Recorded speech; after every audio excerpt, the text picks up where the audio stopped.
What's going on, guys? This is Rob, and as all of you guys know, I love the Inhumans. I've loved the Inhumans for years, specifically Blackbolt. So in this video, we're counting down the best Inhumans, powerful or otherwise, in the history of Marvel Comics, starting with number 10, Ulysses Cain. So this guy was first introduced in the Free Comic Book Day #1 issue of the Civil War II event, and Ulysses Cain is shown as an Inhuman with the unique ability to see the future, particularly potential threats and events. Now, Cain's abilities also allow him to project potential threats and events onto other people, making them see, feel, and experience what he sees in his mind. Now, before gaining his powers, Ulysses was actually a normal college student studying at Ohio State University, but during Thanos' invasion of Earth, during Marvel's Infinity event, not to be confused with Infinity Gauntlet, Blackbolt unleashed a massive Terrigen cloud that swept over the Earth, which basically unlocked Ulysses and many other people's latent Inhuman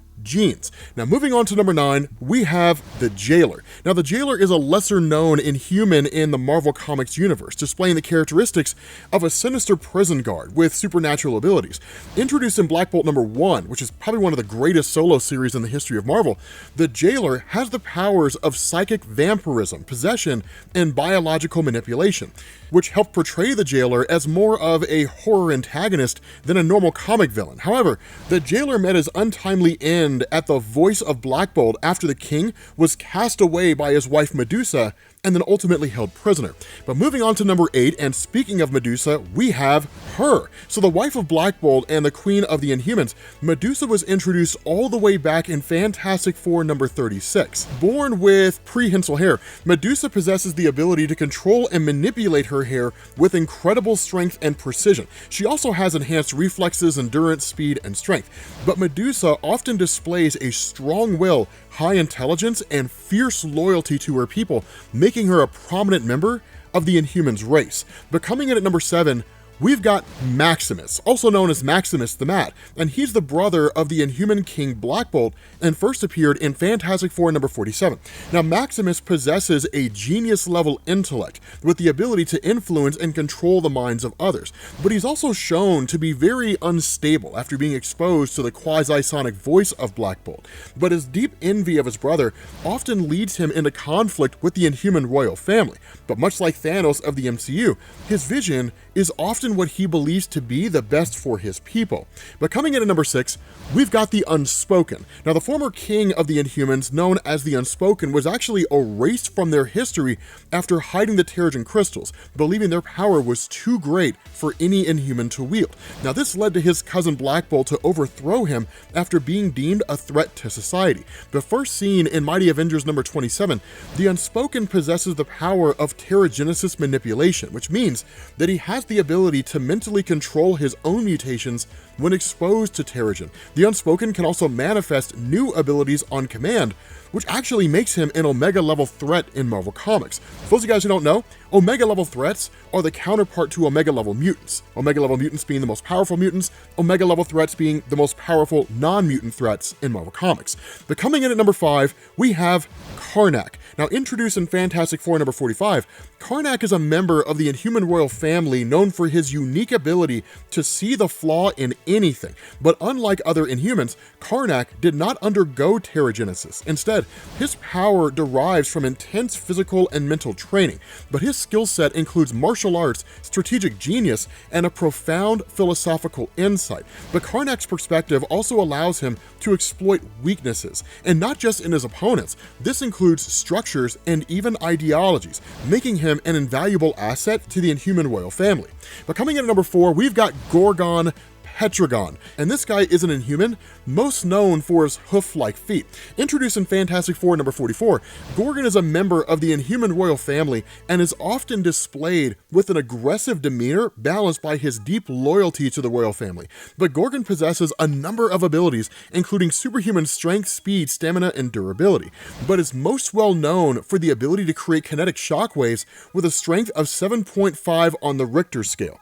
Now, coming in at number 3, we've got one that most all of you guys are familiar with, Quake, also known as Daisy Johnson, but she's not often associated with the Inhumans. Now, Daisy's power actually comes from being the illegitimate daughter of the villain known as Mr. Hyde and a woman called Kim Johnson, whose own parents actually had Inhuman lineage, but she was almost immediately given up for adoption as an infant. Now, after many years, Daisy's powers accidentally awakened during a failed robbery. The result caused her to be taken in and interrogated by director Nick Fury, where he learned of her parentage and was offered a position at S.H.I.E.L.D. so she could basically learn to properly use her powers. Now, along with enhanced reflexes, endurance, speed, and strength, Quake is most often known for her vibration manipulation abilities, generating powerful waves of vibrations that can produce effects resembling those of earthquakes. Now, coming in at number 2, getting close to the end here, we've got Lockjaw. Now, perhaps the most beloved of the Inhumans, Lockjaw is the loyal pet of the Inhuman royal family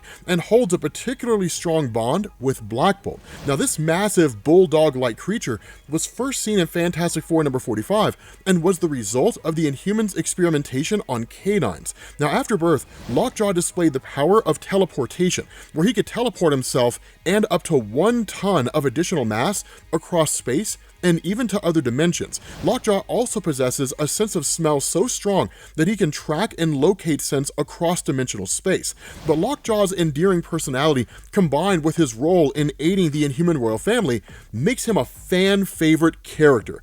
And coming in at number 1, the greatest of all Inhumans in the history of Marvel Comics, probably the greatest character in the history of Marvel Comics, we've got Blackbolt. Now, Blackagar Boltagon is the reigning king of the Inhumans. Introduced in Fantastic Four number 45 alongside Lockjaw, Blackbolt was born to 2 of Attilan's top geneticists, Attilan being the home of the Inhuman race, and he was subjected to the mutagenic Terrigen Mist while still in embryo. Now, as an infant, Blackbolt demonstrated energy manipulative abilities with his voice, later defined as ambient particle and electron harnessing.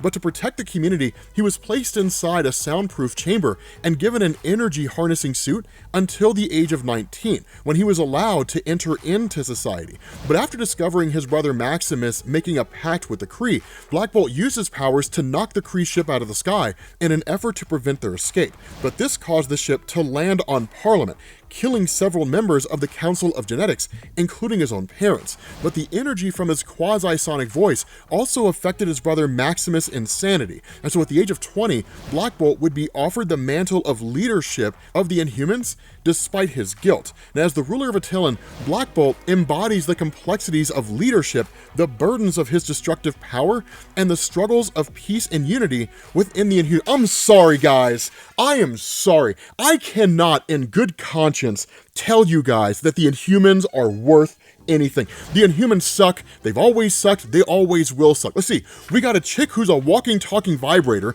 a girl who can, like, make her hair do some cool stuff sometimes. Lockjaw's dope. A dude with horse hooves who can just stomp really hard, and a guy who can just, like, figure out structural weaknesses. Wahoo! Dude, the Inhumans are like a poor man's X-Men. That's literally all they are, right? There's a reason why we have an X-Men the animated series right now and not the Inhumans. There's a reason why Kevin Feige was like, hey guys, in this big announcement, we're gonna do Inhumans, and then he was like, never mind, because nobody wants to see them. The Inhumans suck, guys. I'm sorry. I'm sorry. And Blackbolt's the most egregious. Hey, Blackbolt, what's your power? To nag? Yeah, no, I'm sorry, guys. But I'm sorry, that's never gonna happen. The Inhumans are trash. They've always been trash. They'll always be trash. That's just the way it is. April Fools, guys. Not much of an April Fool's joke, I guess.